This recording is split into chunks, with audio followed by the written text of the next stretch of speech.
by one of the all-time greats in Oklahoma State basketball. Tremendous shooter, also a tremendous defender, tremendous leader. One of the guys that I think if Coach Sutton were here with us today, and he never liked to talk about who his best players or favorites were, but he loved talking about the great ones. And Randy Rutherford would be in that conversation about the great ones that played for Coach Sutton, whether the triplets at Arkansas, any of the players at Kentucky, and certainly the long list of standout players for the Cowboys. Randy, how are you? I'm doing well. How are you doing this morning? I'm doing fantastic. And, we've been, it's a shame that we wait sometimes. Although with Coach Sutton, we could get into Coach Sutton conversations anytime, and going back to when he was coaching to after he had finished coaching, talking about him getting into the Hall of Fame. No one around Stillwater's ever got a shortage about having a conversation about Coach Sutton, but now that he passed away on Saturday, it's been a predominant part of our conversation. When you first heard that he had passed away, and I know you had a chance to see him before he did, what were your thoughts?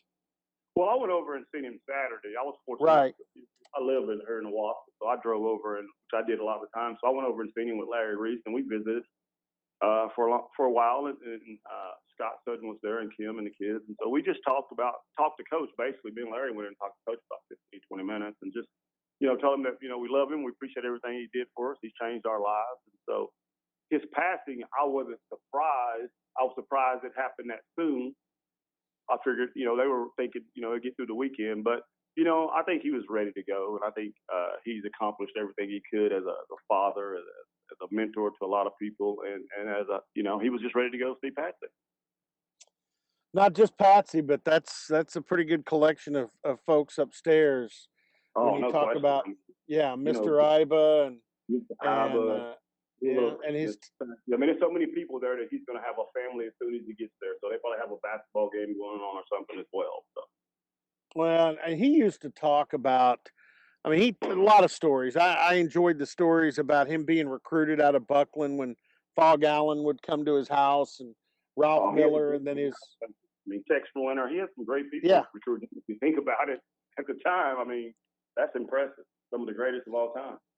Well, and especially with you going into coaching, I bet he's told those stories about some of those early NCAA tournaments he would go to, and Mr. Iba and Adolph Rupp from Kentucky would be arguing. They'd use Coke bottles and 7-Up bottles and move them around and do, Yeah, I mean, and that's a lot of us learned. When I got to Oklahoma State, in high school, you don't run a lot of plays, I mean, I think I averaged like 36 points, 14 rebounds. So I used 5 pennies. He would tell me, get 5 pennies and learn these plays, every position. So he was always teaching you to learn how he was going to teach you and coach you. So when I use that trick still today, I tell guys, hey, we run sets. You need to get these 5 pennies, man, and learn the plays. Yeah, the other thing, we had Keontae Roberts on yesterday, and Keontae was one of those players that came in and tested Coach Sutton. And, no question.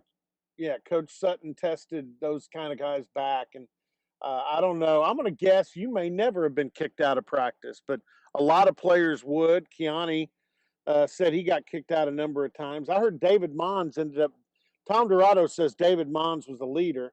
I know personally Gottlieb got kicked out of practice quite a few times. I witnessed a few of those.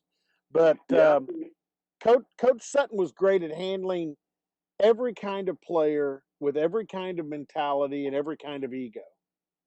Well, and that was the great thing about Coach Sutton is that he could use that ability and relate to each kid individually. He always knew how far he could push this kid. If you needed a hug, you needed a kick in the butt, or whatever it is you needed to kick you out of practice. I mean, I watched him kick his own son, Scott Sutton, out of practice one day. So I was fortunate enough to never get kicked out of practice, but I was probably up in his office a little bit more than most. Well, and one of the things too, now that you're in coaching, and Keontae talked about it with his kids, with his dealings with people in business and so forth. How many times do you find yourself in a situation where you could have one of those rubber bands on your wrist that said, "What would Eddie Sutton do?" Because so many of you guys I know, because of the lessons he taught that went way beyond basketball, I'm sure for somebody who's coaching, that comes up with you all the time. Well, the biggest deal is, as we get older and we've got older, and like I always tell people, getting to know Coach from not a player standpoint, but, being on his staff and getting to know him as a man and being able to have those conversations. Now you're doing the same thing that he was doing. And so everything is different, especially with children today.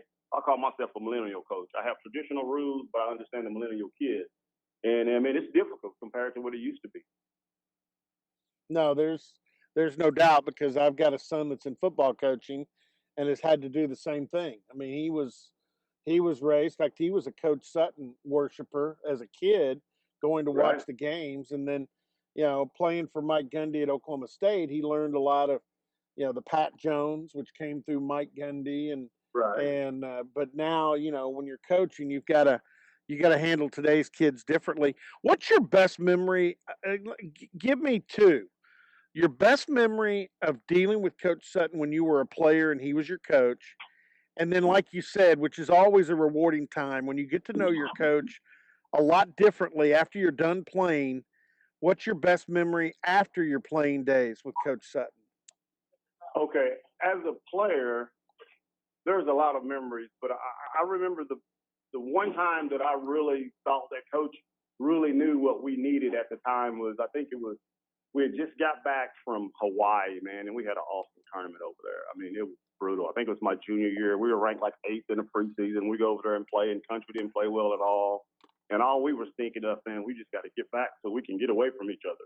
We've been together for like 2 weeks. And we get back, and we send Brooks in there to talk to Coach, and Brooks come back ready. We knew something was up, but Coach was always aware of what we needed. So, I mean, we all got to go watch Tombstone, which was our favorite movie, and we didn't even practice. We just hung out and got over it for a couple of days and then got ready to go down and play OU, and we gave them the worst loss they've ever had in Lord knows it. But he recognized that. We didn't know that he recognized that, but he knew we'd been together over there for so long that we needed a break from each other. And then your best memory of Coach Sutton when you were a I would young say coach or after playing, and it's Coach was always telling us, I don't know if you guys want to get into coaching. He's Coach, I think I'm getting into coaching. I don't know if you want to get into coaching. But as soon as he knew that you had that fire, man, you could sit and ask, you could just talk and watch film. And I'll just call him and say, Coach, I'm struggling. I don't know what's going on with all these kids and their parents. And because I've been at OSU with grown men playing and on that staff, so I didn't deal with kids until I got to Central. And he was like, "Look, all you can do is be who you are, be fair, but be straightforward, and tell the parents your kids. You cannot help your kids play, but you can help them not play. So you support all the players on the team, you cheer for all the players that's out there on the court. Don't want to hear anything negative." And I would take my 10 rules and give them to my players, to give them to their parents. And I mean, that was a changer for me because I was, I'm pretty much straight laced, man. I just tell you like it is. I don't care what you feel it. But Coach always was aware of how you needed to approach things and how you needed to treat people, regardless if it was good news or bad news.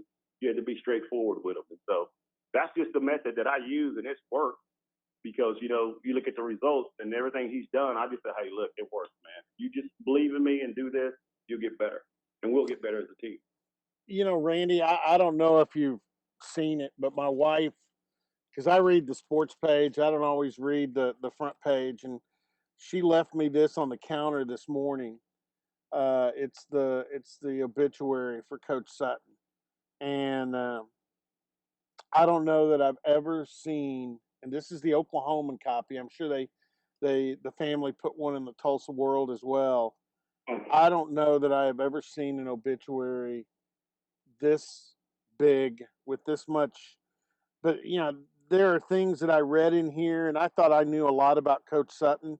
I mean, Right. obviously, I covered him both, at Channel 4 and television. Covered him as a writer as well. But there are things in here I had no idea that he did, and then we know what a prolific letter writer he was. He would pick Oh, yeah. stories out of Always. the newspaper, people he didn't even know, and reach out to him. Right. I mean, he was always like Valentine's Day when we were in college. Be like, make sure you do something nice for your girls. Take them to dinner, or make sure you remember to tell your mom happy birthday. Hey, it's your birthday. Here, this. And it was a lot of things. Even when I was back on the staff, he would like sneak $100 bill in an envelope for me and say happy birthday. You know what I mean? Like he always done those things just to let you know that you were important to him, and that's how you treat people. And so it's so many things that we probably won't know everything he did, but we'll always continue to see and meet people who have met him that he's influenced them, and that just puts a smile on your face.